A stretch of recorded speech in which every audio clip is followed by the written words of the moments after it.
Morning, everyone. Morning. There are only 5 legislative days left before the Affordable Care Act tax credits expire.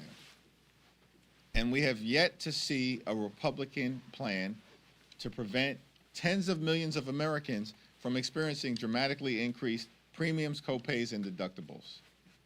We know that premium increases, in some cases, will be $1,000 or $2,000 per month. This is going to make health care unaffordable for millions of working class Americans, middle class Americans, and everyday Americans. And yet Republicans are continuing to bury their heads in the sand, completely and totally uninterested in finding common ground to make life better for the American people, in this instance, by extending the Affordable Care Act tax credits.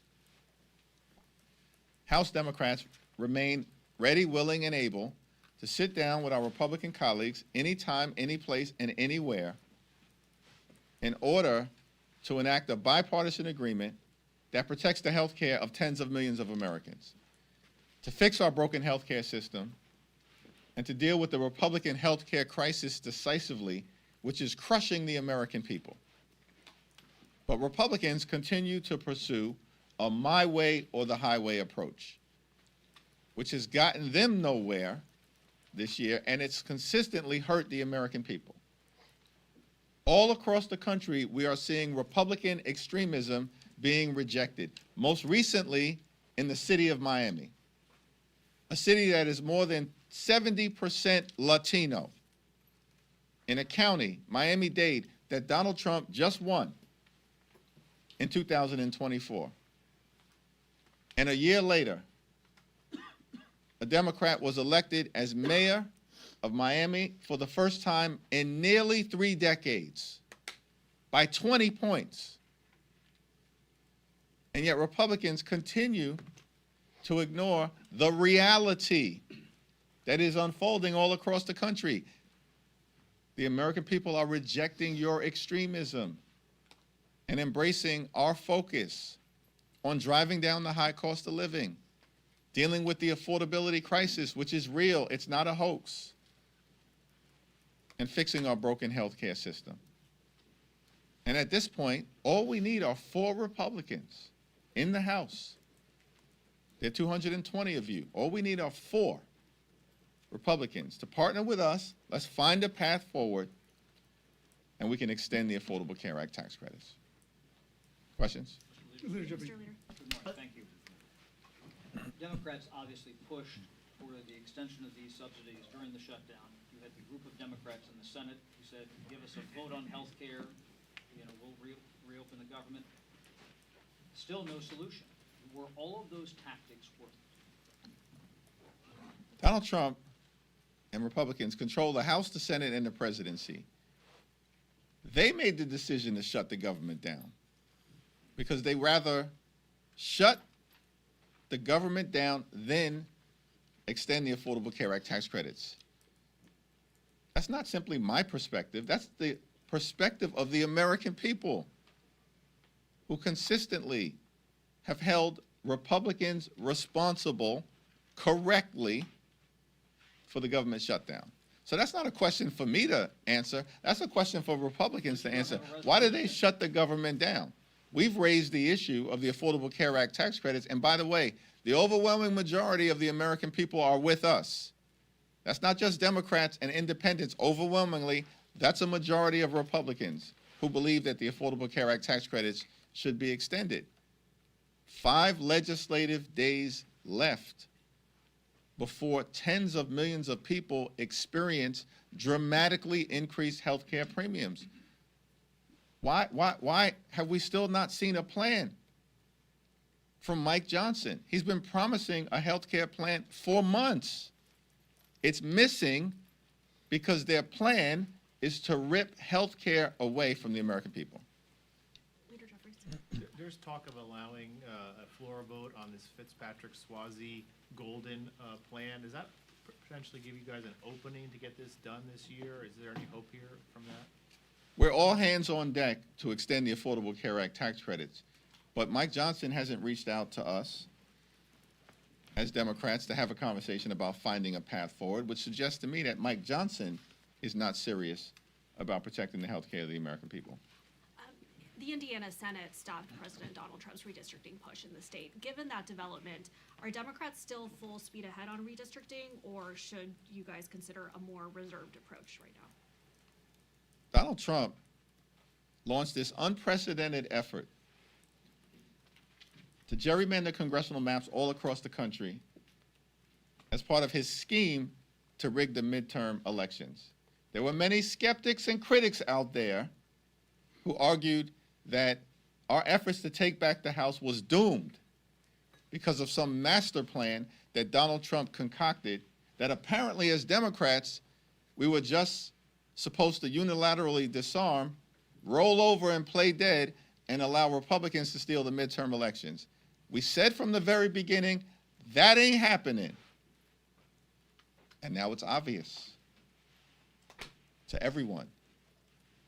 Beginning, of course, with the dramatic actions taken initially by Texas Democrats to use every tool available to them to either block the Texas scheme to rip 5 seats away from us or elevate the issue so that the American people know across the country what Republicans are up to.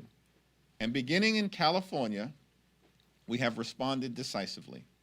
And the reality of the situation is that Republicans may have started this redistricting battle. We, as Democrats, plan to finish it. Thank you, Mr. Leader. The Trump administration earlier this week announced the settlement with some Republican-controlled states to effectively end the SAVE program, the repayment program that President Biden created during his administration. It will affect up to 7 million borrowers. You've been very critical of Republicans, saying that they're exacerbating the affordability crisis as you see it. Do you see the end of this program and what the Education Department is doing by announcing this proposed settlement as potentially hurting even more Americans who could be forced into less generous, programs, have more trouble paying their student loans back? How do you see student loan debt within the context of the affordability crisis? Well, the Trump administration has launched an all-out assault on public education in America. They have destroyed the Department of Education in real time, and they're going after hardworking American students, including college students, who are just simply trying to experience the American dream, an American dream that is increasingly out of reach for far too many hardworking American taxpayers. And the American people know it. And the American people also know that Donald Trump's administration and Republican policies have been a complete and total disaster. It's why this guy is at like 36% in approval. They're losing elections all across the country, literally in deep red parts of the country, including most recently in Miami and in Georgia, where the Republicans lost a special election for a state house seat that Donald Trump had just won by more than 12 points. And so, from our vantage point, listen, we want to work with anyone to find the common ground to actually solve the problems that the American people want us to solve. And that's lowering the high cost of living and fixing our broken health care system while cleaning up corruption at the same period of time. And the assault on all of the things that have been done, including trying to ease the debt burden that students across this country have confronted, is irresponsible and is further evidence of the fact that Republicans never intended to keep their promise to lower costs on day one, because they haven't done a damn thing to make that happen. Leader Jeffries. Hold on. Mr. Leader. Who's speaking? Mr. Leader, can I Okay, just yeah. ask, yesterday you voted present on this effort on the motion to table the impeachment resolution against President Trump. A number of your Democratic colleagues did as well. Do you think that the president has committed impeachable offenses? We issued a statement on that motion to table, and that statement speaks for itself. Thanks. Leader Jeffries, thank you very much. Eric Christie with The Independent. Just now, the Oversight Committee released more photos and more documents from the Epstein files. We have 7 legislative days until the Department of Justice. Why was it important to release those documents and those photos? And what else should happen if the Trump administration doesn't comply? What can Congress do if Congress doesn't comply with this? Well, Or the DOJ doesn't comply Well, with the so-called Department of Justice under the Trump administration needs to comply with the law. And we as Democrats, led by Robert Garcia, the top Democrat on the Oversight Committee, are going to continue to make sure that we're holding this administration accountable. These people who are part of the Trump administration, including Donald Trump and J.D. Vance himself, all said for years that they wanted to release the Epstein files. Then they come into office and do the exact opposite. Obstruct and obfuscate, hide stuff from the American people. All we want is full transparency so that the American people can get the truth, the whole truth, and nothing but the truth. That's what the Epstein survivors deserve and have demanded. And we're going to make sure that the Department of Justice complies. Thanks, Leader Jeffries. You say that at least 4 Republicans are needed to cross the aisle to get health care done. Well, there are nearly a dozen Republicans who have signed on to the discharge petition for both the Fitzpatrick bill and for the Gottheimer bill. Why not endorse one of them or both of them and encourage your members to sign on as well to get the ball rolling in that respect? We're actively reviewing those 2 discharge petitions, and we'll have more to say about it early next week. But what is clear, time is running out. Where were these Republican ideas over the last several months? You know what? They were so busy shutting the government down. Donald Trump's busy playing golf. They could find $40 billion to bail out their right-wing dictator friend in Argentina. They're pardoning people like George Santos and Rudolph Giuliani. And they're running around trying to promote their one big ugly bill, which enacted the largest cut to Medicaid in American history. That's what got the ball rolling on the Republican health care crisis.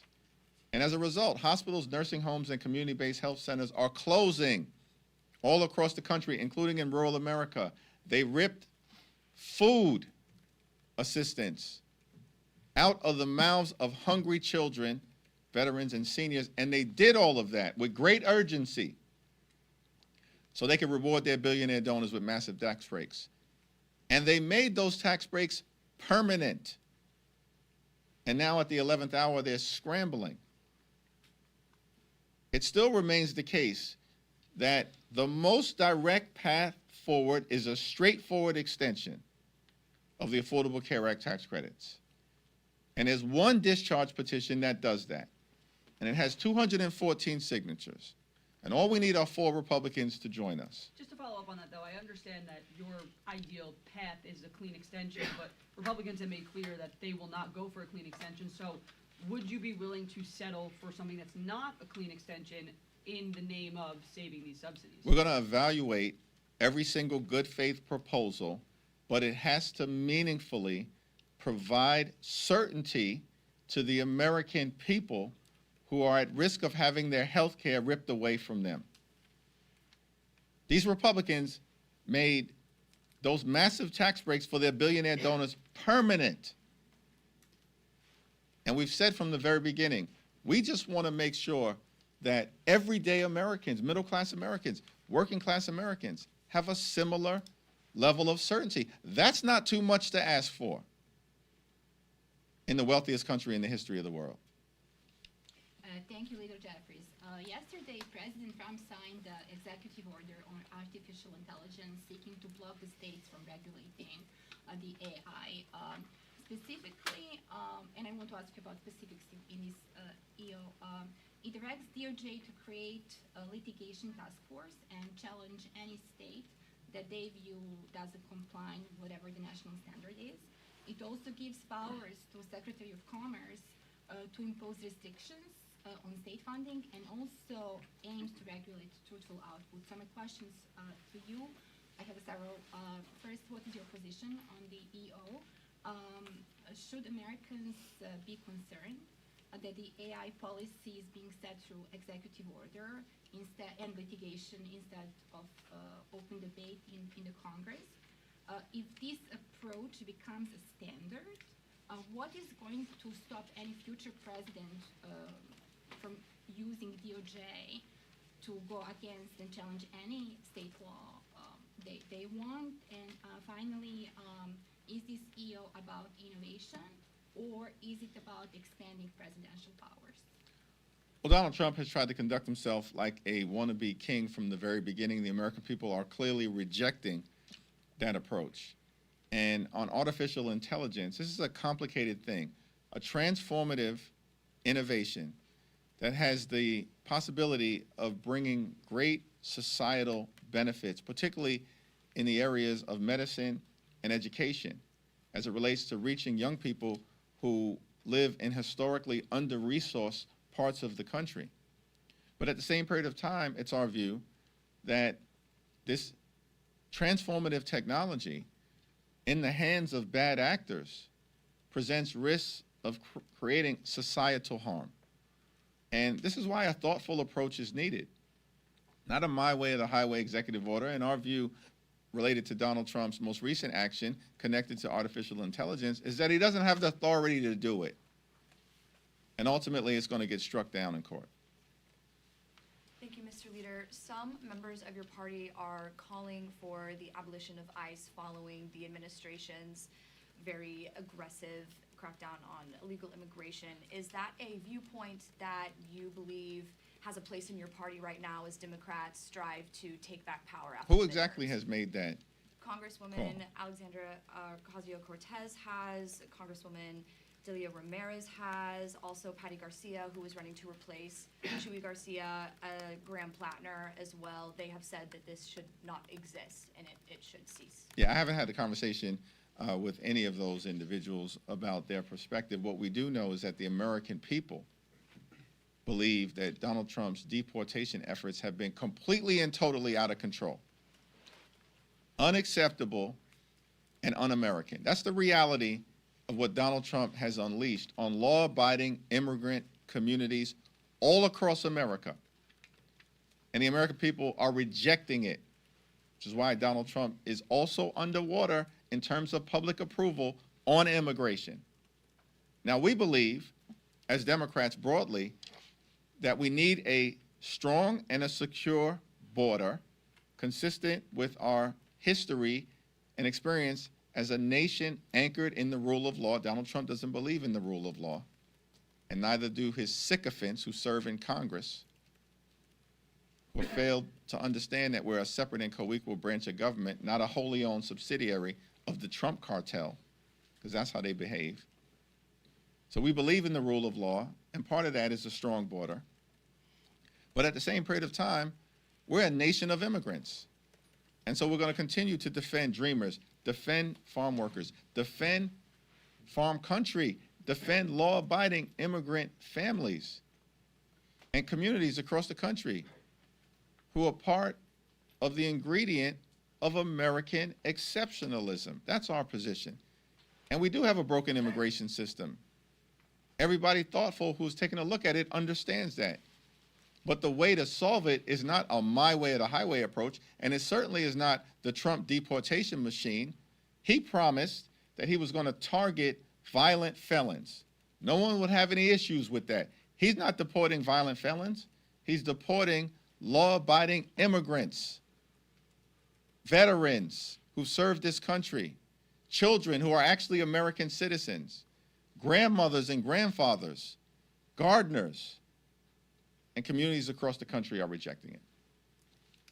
Mr. Leader, as sort of a follow-up to that question, today Congressman Abe Hamadeh is inviting families who've had family members killed by undocumented immigrants to the Capitol. Who is that? Abe Hamadeh of Arizona.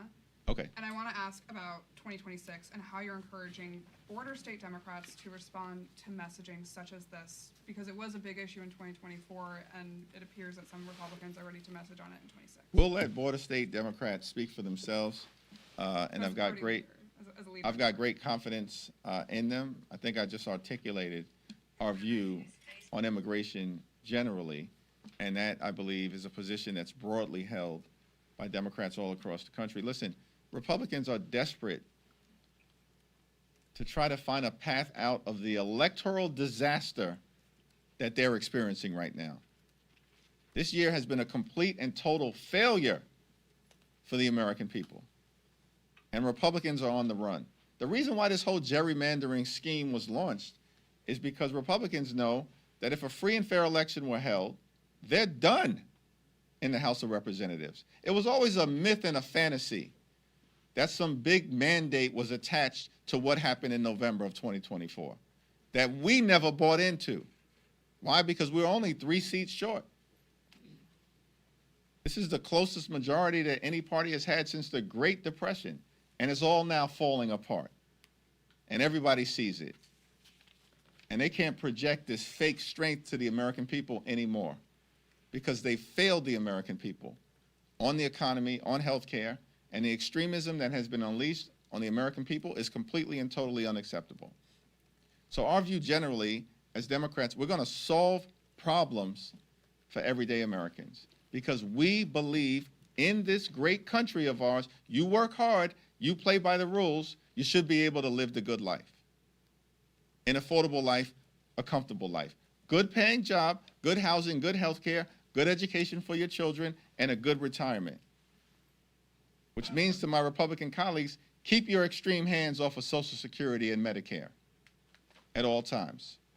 And far too many people in this country, wealthiest country in the history of the world, are struggling to live paycheck to paycheck because there is an affordability crisis. It's not a scam. It's not a hoax. It's a crisis. And Democrats are committed to doing something about it.